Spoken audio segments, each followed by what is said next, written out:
The world you live in is not just physical. It is a psychological arena. It is a loud, chaotic, and increasingly frantic space where every second someone is trying to hack your attention, steal your energy, or provoke a reaction. Look around you. Everyone is shouting. Everyone is reacting to every spark, every headline, every insult, and every trivial conflict. They are bleeding energy like open wounds. In the middle of this deafening noise, there is a ghost, a man who moves through the chaos without being touched by it. He doesn't raise his voice. He doesn't flinch under pressure. He doesn't leak his intentions through his micro-expressions. While the crowd is hyperventilating, he is breathing deep.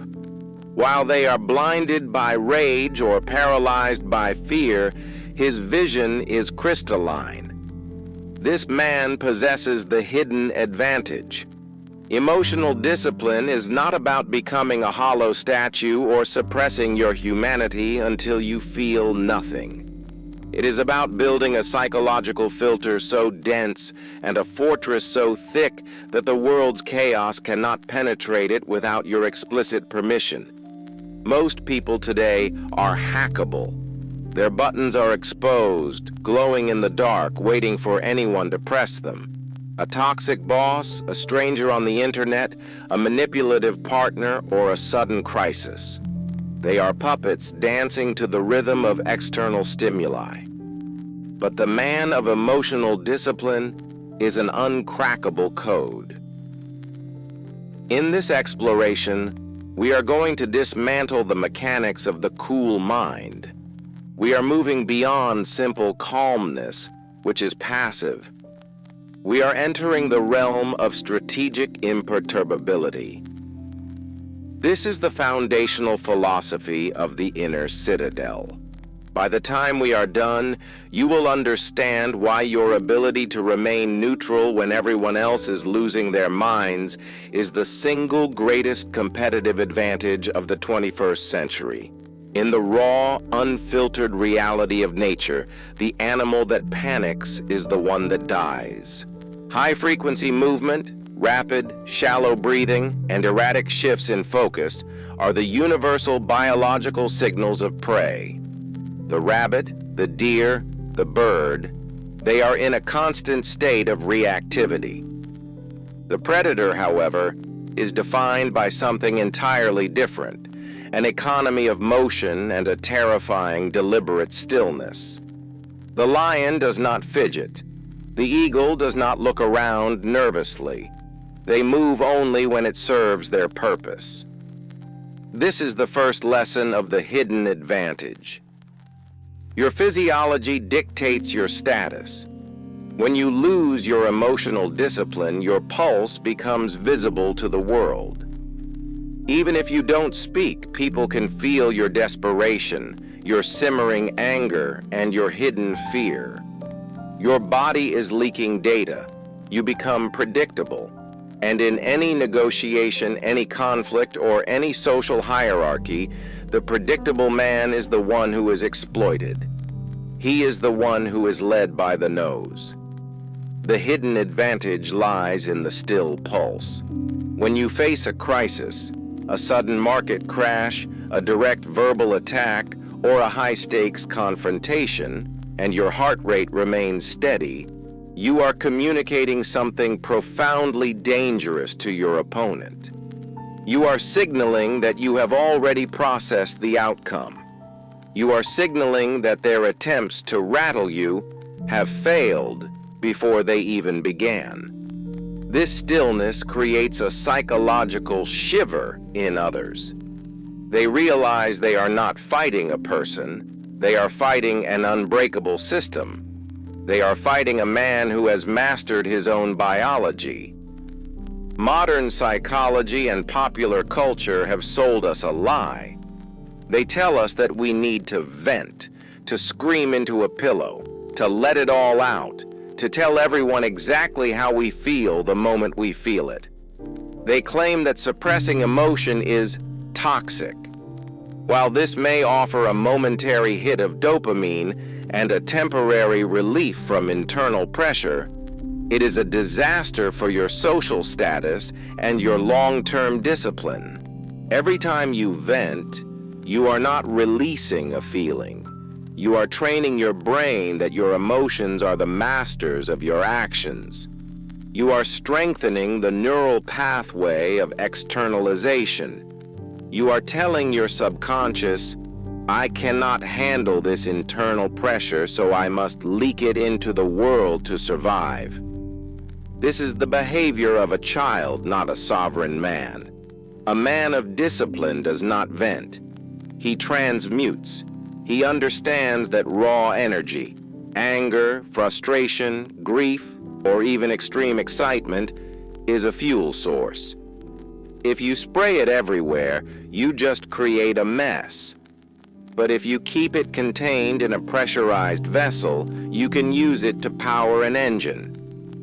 He takes that internal fire and channels it into his work, his training, his strategy, or his art. He keeps the pressure internal because he knows that pressure creates diamonds. When you keep your emotions inside and process them through the filter of cold logic, you maintain what we call stored potential energy. You stay loaded. You stay ready. The world sees a calm, perhaps even boring man, but underneath that surface is a massive reservoir of controlled power that can be deployed with surgical precision at the exact moment it will be most effective. The greatest trap in human interaction is the mirror effect.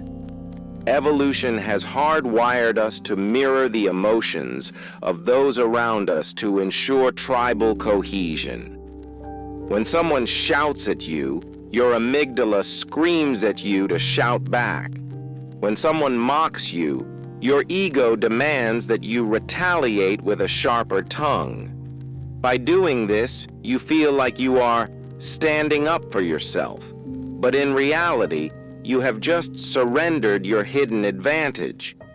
The moment you mirror an opponent's emotion, you allow them to set the tempo of the interaction. You are no longer the conductor. You are just another instrument in their orchestra. Emotional discipline is the power to refuse the mirror. When you meet a heated emotional attack with absolute bone-chilling neutrality, you create a psychological short circuit in the other person. They have thrown a heavy punch into a void. They expected resistance, which they could use to fuel their next move.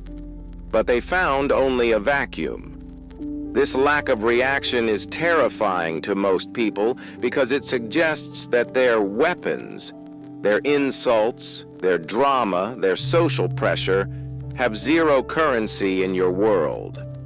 In that moment, the power dynamic doesn't just shift, it flips. You are no longer two people arguing. You are an observer studying a specimen.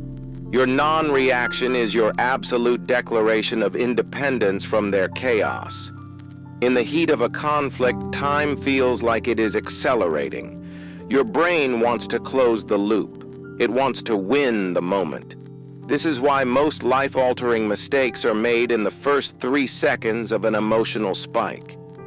This is the amygdala hijack, where the primitive emotional brain bypasses the prefrontal cortex, the seat of your logic, your strategy, and your long-term vision. The man of the hidden advantage understands a fundamental truth. Speed is the enemy of wisdom. He masters the delay. When you are insulted, when you receive a devastating email, or when someone tries to back you into a corner, your first move is no move. You do not speak for at least 5 to 10 seconds. This is not a passive wait. It is an active cooling of the system. You breathe. You look at the person or the screen as if you are watching a play. During this delay, something fascinating happens. The other person becomes uncomfortable. Silence is a heavy weight. Because they are reactive, they will try to fill that silence. They will backpedal. They will clarify. They will reveal their own nervousness. By the time you finally speak, the chemical fire of the emotion has died down, and you can deliver a response that is a calculated move in a long-game strategy, rather than a desperate reaction to a fleeting moment. To truly master the delay, you must understand the internal chemistry of the blow-up. When you feel that surge of heat in your chest, or that tightening in your throat, that is the amygdala hijack. Your body is being flooded with cortisol and adrenaline. Your IQ is literally dropping. An angry man is a temporary idiot. The hidden advantage requires you to build a neural circuit breaker. You must learn to metacognate, to think about your thinking. Instead of being angry, you must observe the anger. Internally, you say to yourself, I am noticing a physiological spike in my heart rate. I am feeling the sensation of frustration. By naming the feeling, you shift the brain's activity from the emotional centers to the analytical centers. You pull the power away from the amygdala and give it back to the prefrontal cortex. This is how you maintain the hidden advantage in real time. You aren't fighting your feelings. You are simply outthinking them. You are the scientist in the laboratory of your own mind, watching the chemicals react without letting them burn the building down. Your eyes are the most direct window into your level of self-control. Most people have leaky eyes. They are constantly scanning for approval, darting away when challenged, or widening in shock. This shifty behavior is a subconscious signal of a subordinate or an unstable mind. The sovereign gaze is the physical manifestation of the hidden advantage. It is based on two principles: the zero-blink focus and peripheral expansion. When someone is attempting to provoke you or dominate you, your goal is to reduce your blink rate and maintain a steady, relaxed focus on the bridge of their nose. You aren't staring like a madman. You are observing like a judge.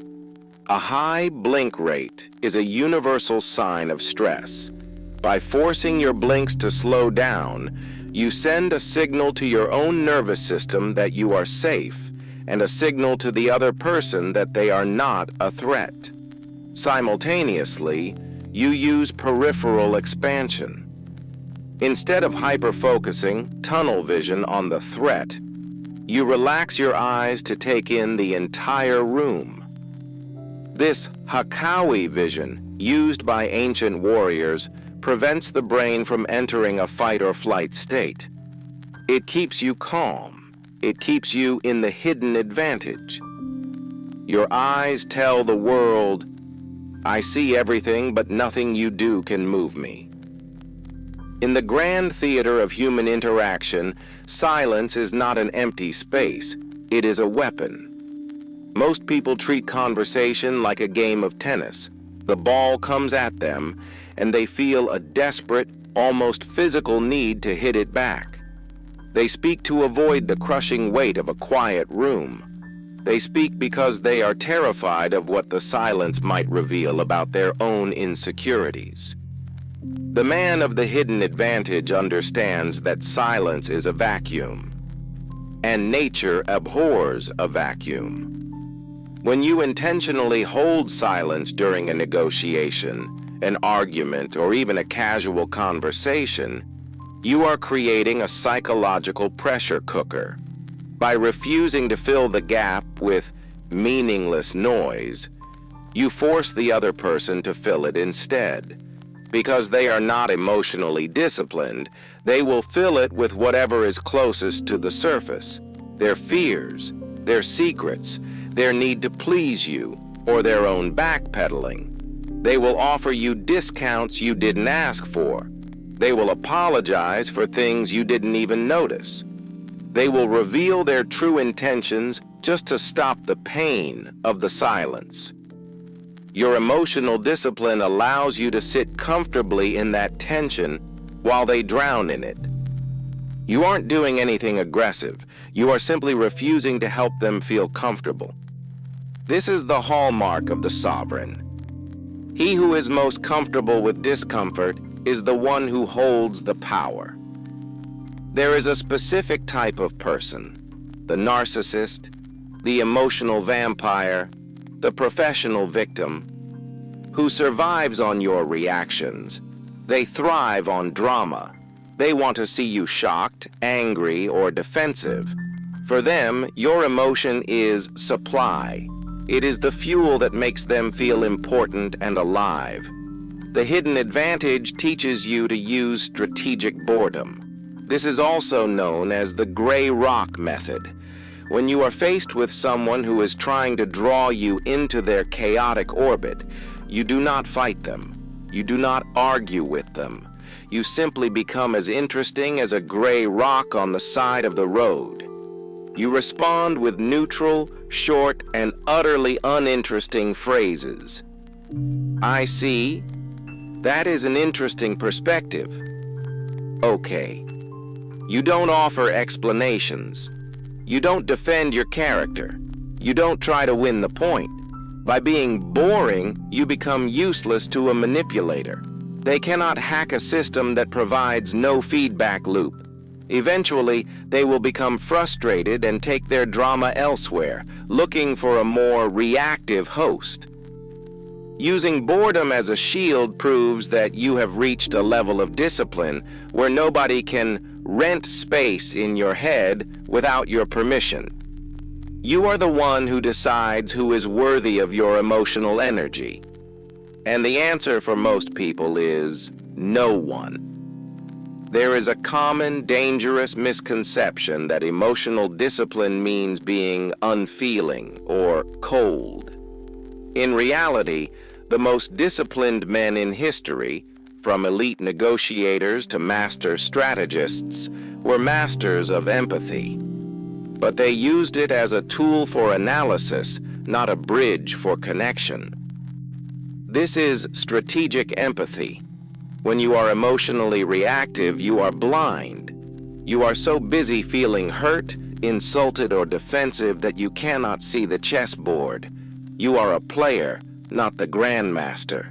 But when you are disciplined, you can look at the person shouting at you and ask a cold, clinical question. Why is he doing this? What is his fear? What does he actually need to hear to move in the direction I want?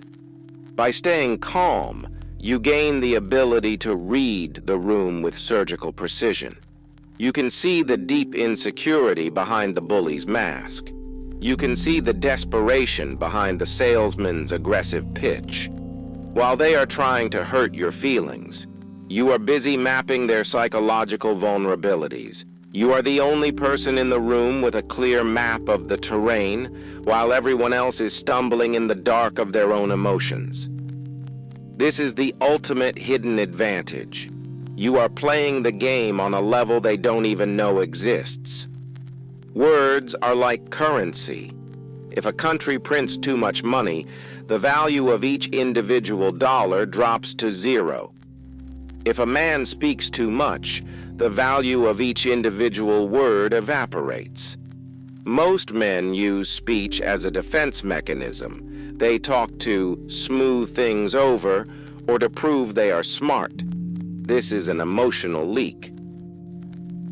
The man with the hidden advantage practices the economy of speech.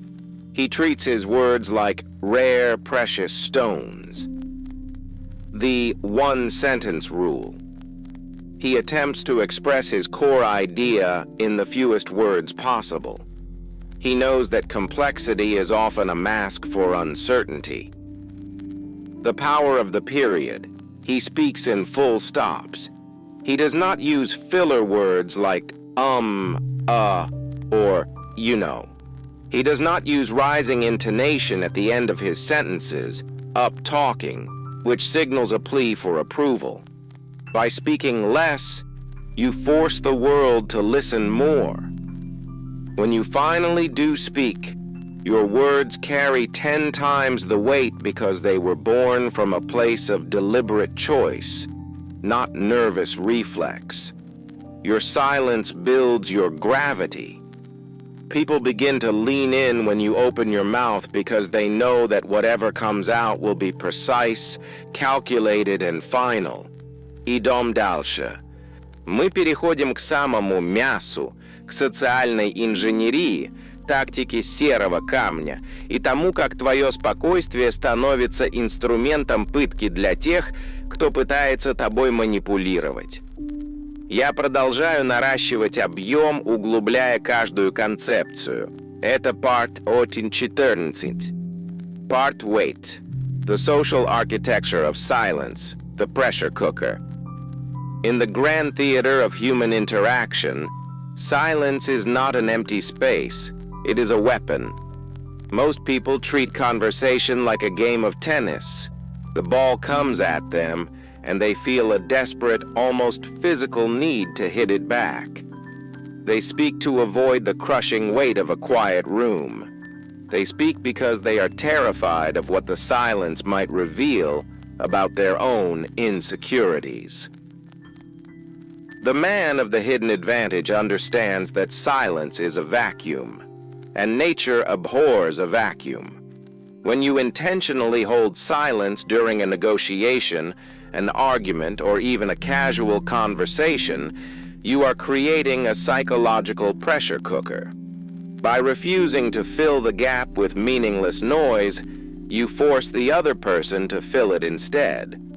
Because they are not emotionally disciplined, they will fill it with whatever is closest to the surface: their fears, their secrets, their need to please you, or their own backpedaling. They will offer you discounts you didn't ask for. They will apologize for things you didn't even notice. They will reveal their true intentions just to stop the pain of the silence. Your emotional discipline allows you to sit comfortably in that tension while they drown in it. You aren't doing anything aggressive. You are simply refusing to help them feel comfortable. This is the hallmark of the sovereign. He who is most comfortable with discomfort is the one who holds the power. Part 9. The boredom weapon. The gray rock strategy. There is a specific type of person: the narcissist, the emotional vampire, the professional victim, who survives on your reactions. They thrive on drama. They want to see you shocked, angry, or defensive. For them, your emotion is supply. It is the fuel that makes them feel important and alive.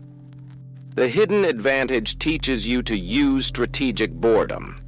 This is also known as the gray rock method.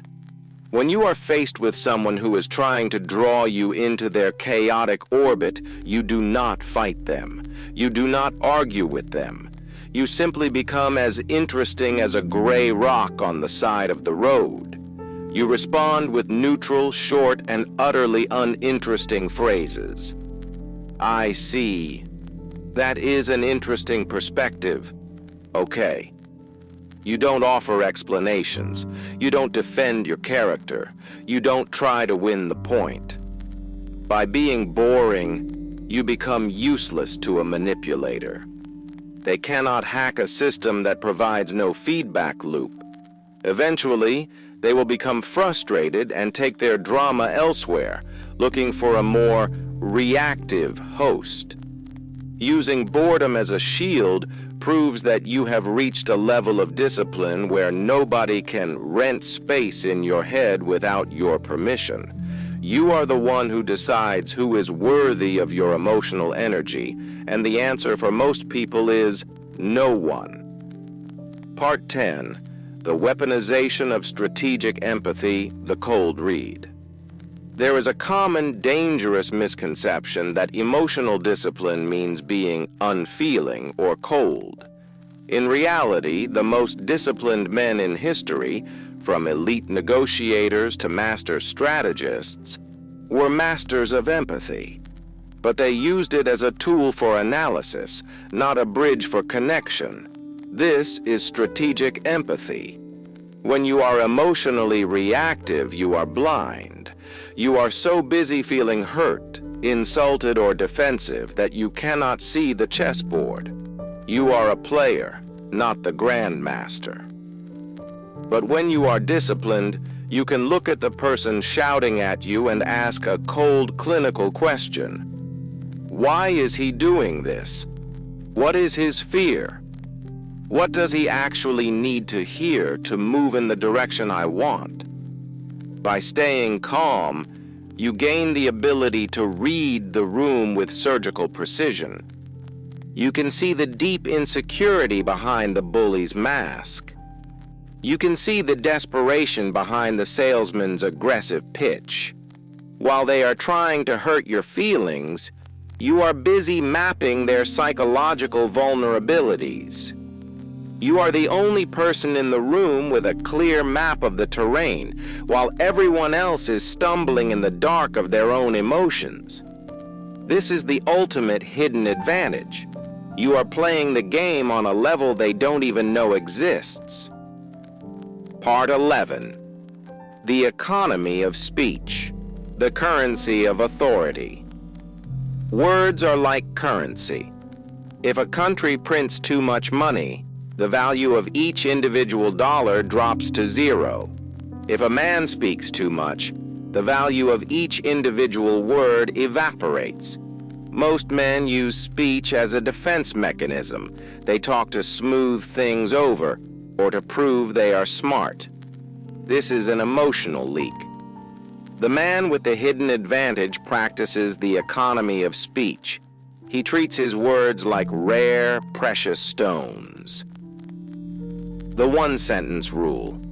He attempts to express his core idea in the fewest words possible. He knows that complexity is often a mask for uncertainty.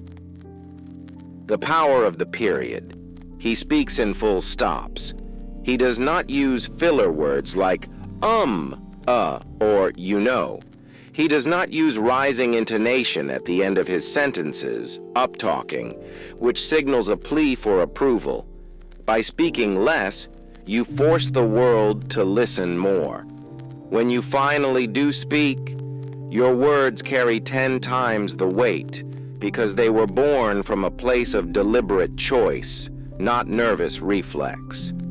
Your silence builds your gravity. People begin to lean in when you open your mouth because they know that whatever comes out will be precise, calculated, and final. Part 12.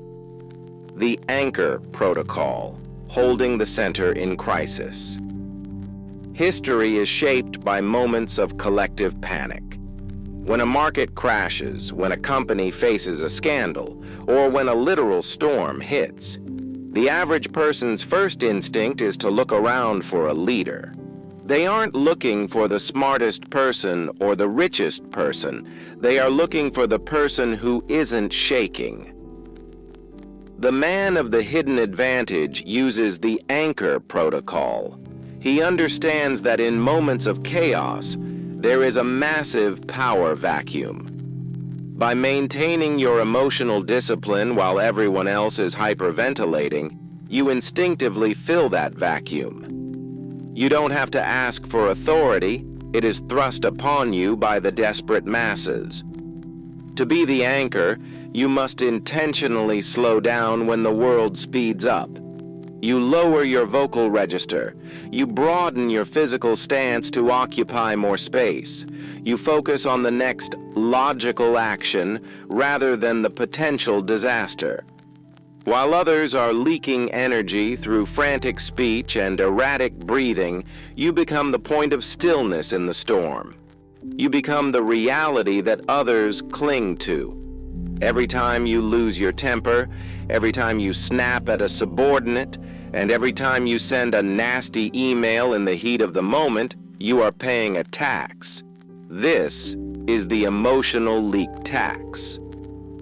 Think of the empires that have been ruined by a single moment of uncontrolled ego. Think of the careers destroyed by one honest outburst at the wrong person. Emotional discipline is, at its core, a form of wealth management. You have a finite amount of psychological energy and social capital. When you leak these through undisciplined emotions, you are throwing your future into a fire. The hidden advantage is that while your competitors are going bankrupt emotionally, spending their dignity on petty arguments and fleeting feelings, you are compounding your influence. You are the one who walks away with the deal, the respect, and the power simply because you were the only one who didn't spend your status on a temporary impulse. You are rich because you are the only one who didn't waste your capital. The ultimate display of emotional discipline is the ability to walk away from a fight you could easily win. Most people are addicted to the theater of conflict. They want the satisfaction of being right. They want to see the look of defeat on their opponent's face. This is not strength. This is a dependency on external validation. The ghost strategy is about choosing the hidden advantage over the public spectacle. When a conflict serves no long-term strategic purpose, when it is just noise or ego, the man of discipline simply disappears. He doesn't explain his exit. He doesn't defend his character, he just moves on.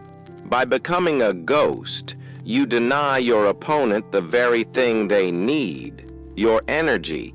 You leave them in a state of psychological, unresolved tension.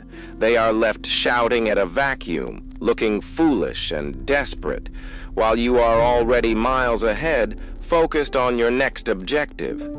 You don't win the argument. You simply transcend the need for it. This is the highest form of dominance, being so secure in your own reality that you don't need anyone else to agree with it.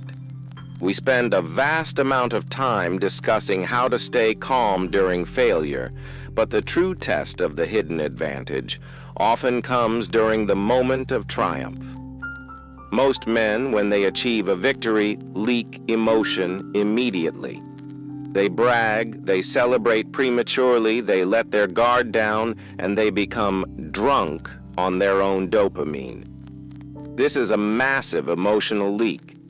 When you show extreme excitement after a win, you are signaling to the world that you are surprised by your own success.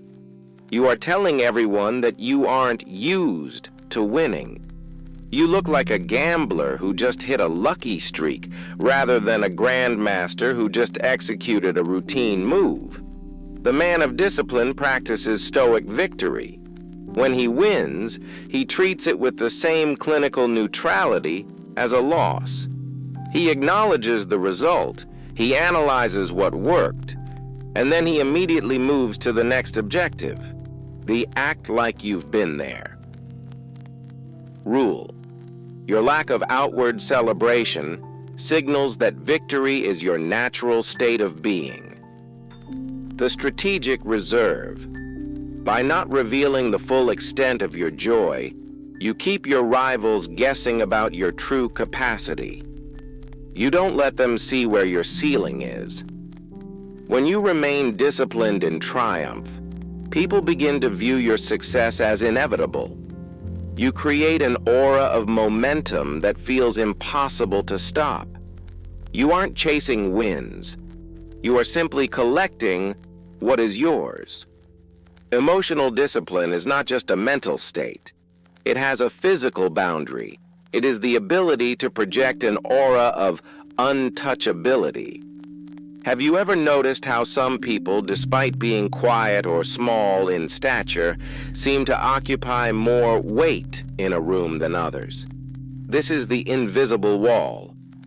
Most people leak their presence. They lean in too far when they want to be heard. They fidget. They shift their weight from foot to foot. They use frantic, jerky hand movements. All of these are biological signals of a submissive mind trying to negotiate for space or attention. The invisible wall protocol requires you to pull your energy back into your own center. You maintain a slight physical distance, not out of fear, but out of self-containment. You don't lean in to hear people. You remain upright and let them lean into you. You keep your limbs open and relaxed, signaling that you are not in a defensive posture. By maintaining a calm, steady physical presence, you create a psychological barrier that others find difficult to cross. They instinctively feel that if they get too aggressive or try to manipulate you, they will hit something hard, cold, and unyielding. You are not taking space. You are simply owning the space that belongs to you. You cannot build the hidden advantage in the heat of a crisis any more than you can build a muscle in the middle of a fight. You must build your neural shield in the silence of your own laboratory. Your brain is a plastic organ. It adapts to the demands you place on it. If your daily life is a cycle of constant stimulation, scrolling, snacking, and reacting to every notification, your brain will be soft when the pressure arrives. To build the neural shield, you must practice intentional sensory and emotional deprivation. The staring meditation. Sit in a chair for 15 minutes. Do nothing. Do not move. Do not check your phone. Just watch the thoughts as they pass like clouds. When your body screams at you to move or to itch, you refuse it. This is training the veto power of the prefrontal cortex. The cold exposure. This is the ultimate non-reaction drill. When freezing water hits your skin, your body's primal response is to gasp and panic. Discipline is the ability to override that reflex and maintain a slow, deep, rhythmic breath. You are teaching your nervous system that stress does not mean panic. The provocation drill. Intentionally place yourself in annoying situations, a long line, a crowded space, and practice maintaining a neutral face and a calm internal monologue. By training the void, you are hardening your neural pathways. You are creating a buffer between stimulus and response. When the world finally tries to hack you, they find that your shield is too thick to penetrate. Most people live their lives from the outside in. Their mood for the day depends on the weather, their bank account balance, or how many likes they received on a digital post. They are effectively puppets, and the world holds all the strings. The man with the hidden advantage lives inside out. He understands the philosophy of the ghost in the machine. Your body is the machine, the world is the external environment, but you are the pilot, the ghost. A pilot doesn't get angry at the turbulence, he simply adjusts the controls. When you internalize your locus of control, you become immune to social pressure.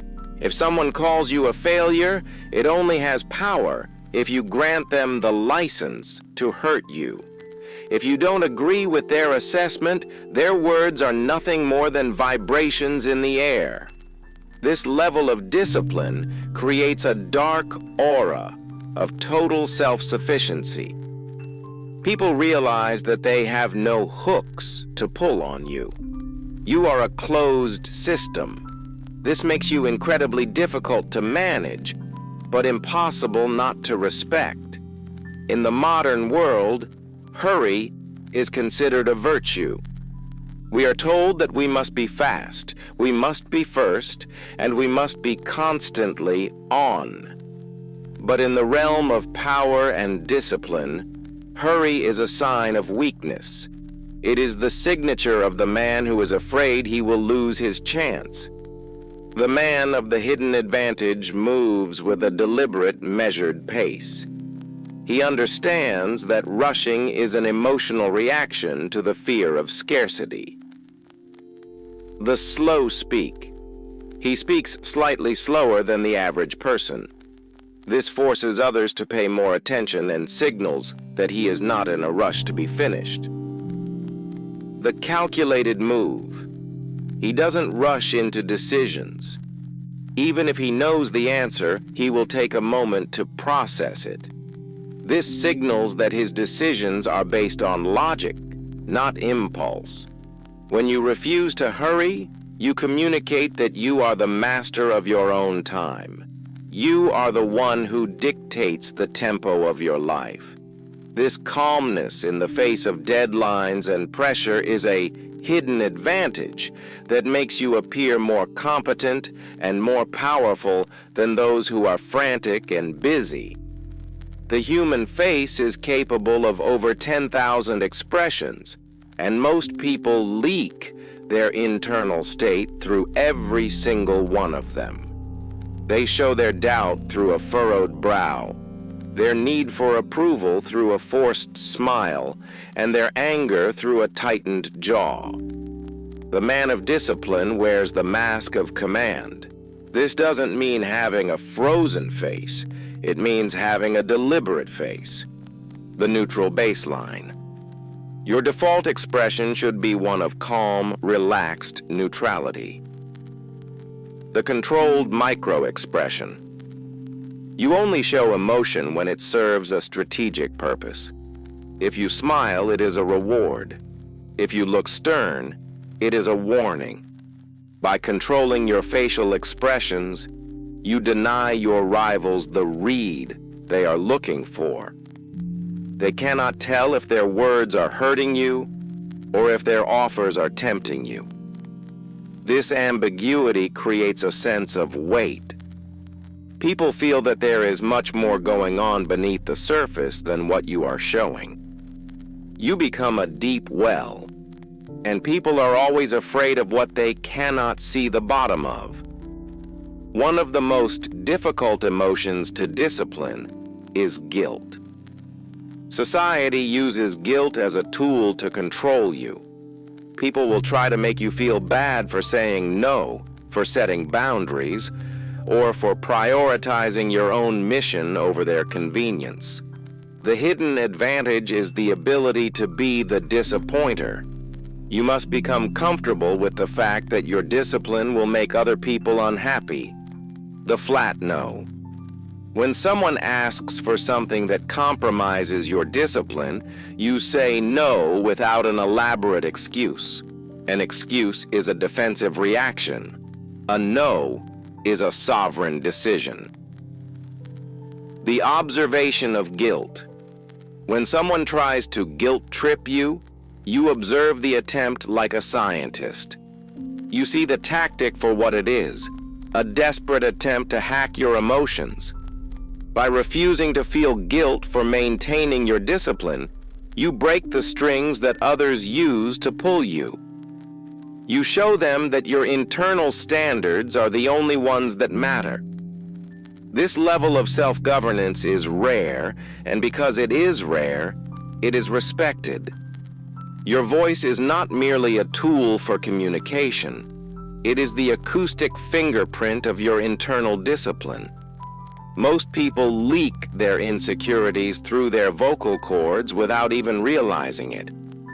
When they are nervous, their pitch rises.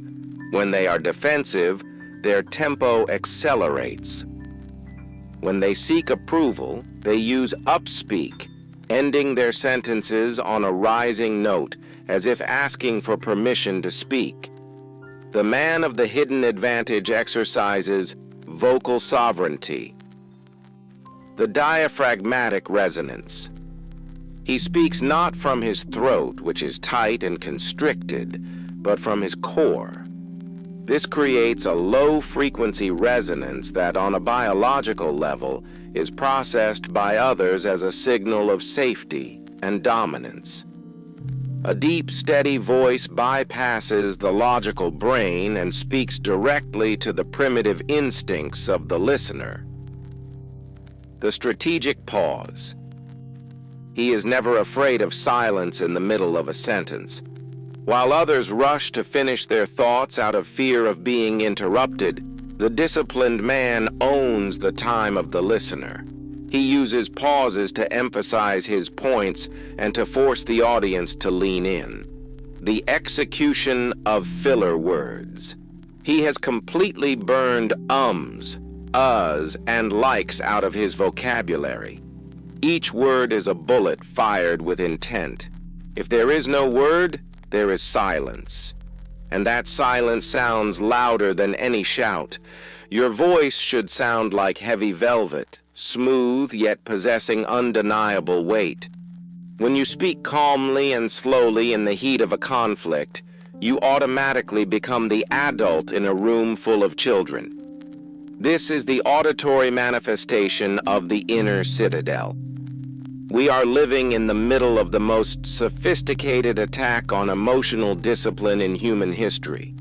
Your smartphone is a high-tech psychological weapon designed to hack your amygdala. Every notification, every inflammatory headline, and every outrage post is engineered to trigger a micro-reaction. If you cannot resist the urge to check your phone, you will never have the discipline to resist a social provocation. Digital stoicism is the filter you place between your consciousness and the algorithm. The God Mode Protocol. Your phone should be on Do Not Disturb for 22 hours a day. You enter the digital world only when you have a specific objective, not when the algorithm pulls your leash with a notification bell. Radical information diet. You refuse to consume news that you cannot personally act upon. If an event happened 10,000 miles away and you have zero power to change it, your emotional reaction to it is a pure waste of biological energy. You are literally throwing pieces of your life into a digital furnace. The training of boredom. You must relearn how to stand in a line or ride an elevator without reaching for your phone. This is the practice of inhabiting the void. If you cannot withstand 60 seconds of silence without a digital pacifier, you do not have discipline. You have an addiction. The hidden advantage reaches its peak when you master the concept of radical acceptance. This is not passivity. It is the highest form of strategic positioning. The Roman Stoics understood that the faster you accept a negative reality, the faster you can begin to dismantle it. When a catastrophe occurs, a deal falls through, a partner betrays you, or a market collapses, the average man spends weeks in emotional resistance. He screams at the universe, "This shouldn't have happened." The man of discipline simply looks at the wreckage and says, "So be it." This phrase is a circuit breaker. By accepting the reality instantly, you preserve 100% of your cognitive resources for the solution. While your competitors are busy mourning the past, you are already building the future on top of the ruins. Your calmness in the face of loss looks like superhuman strength to others, but it is actually just the refusal to spend energy on what cannot be changed. In any conflict, the winner is the person who maintains the broadest perspective for the longest time. Emotion is a fog. When you get angry, your vision narrows until you can only see the face of your enemy. You lose sight of the exits, the reinforcements, and the long-term consequences. The disciplined man uses the observer method. Imagine that the conflict you are in is actually a scene in a film. You are simultaneously the actor in the scene and the director watching the monitor from the outside. This detachment allows you to make moves that seem cold-blooded, but are actually just logically superior. If the enemy provokes you, you smile internally because you see their desperation. If the enemy flatters you, you remain cold because you see the hook hidden in the bait. Your lack of emotional response turns you into a mirror in which the enemy can only see their own instability. You aren't fighting them. You are letting them defeat themselves against the wall of your silence. Money and status are the most powerful stimulants known to man. Most men break exactly at the point of success. They spend money they don't have to impress people they don't like. They seek fame to fill an internal void. Discipline in success means your lifestyle should never outpace your internal growth. The hidden advantage is being invisibly wealthy and silently powerful. Do not display your assets unless it serves a specific, tactical purpose in a negotiation. Do not seek validation from those you do not respect. Your true wealth is your freedom from the opinions of others. When you have nothing to prove, you become a truly dangerous player. You can bluff, you can disappear, and you can strike from the shadows because you are not tethered to the ego debt of a public image. Ultimately, emotional discipline is not just about business deals or social dominance. It is about the quality of the man you become at the end of your life. When you look back, do you want to see a man who was a weather vane, trembling at every gust of public opinion? Or do you want to see a rock that the waves of chaos broke against? To be the unmoved mover means to be the source of action that is not itself acted upon. You are the one who starts the momentum, not the one who is swept up by it. This is the highest state of human existence, to be totally self-governed. Watching a video is entertainment. Implementing a protocol is transformation. To claim the hidden advantage, you must go through the forge, the complaint fast, 30 days of zero complaining. If you catch yourself, start the clock over. The stoic morning, no screens for the first 90 minutes. You own your morning. The world does not. The 10-second delay. Before any response to a stressor, count to 10 while maintaining a neutral face. The physical anchor. Perform a physical act of suffering daily, cold, heavy weights, endurance, and do not allow your face to show the pain. The world is getting louder. The distractions are getting more addictive. The people are getting more reactive. This means the value of your emotional discipline is skyrocketing every single day. You are a biological machine with a divine spark of consciousness. Your job is to make sure the machine serves the spark, not the other way around. Do not look for a place to fit in. Look for opportunities to be still. Look for opportunities to be the only person in the room who isn't flinching. This is the end of the script, but the beginning of your sovereignty. The inner citadel is not built once. It is maintained daily. Guard your borders. Control your pulse. Master your silence. The hidden advantage is yours. Now, go out and use it.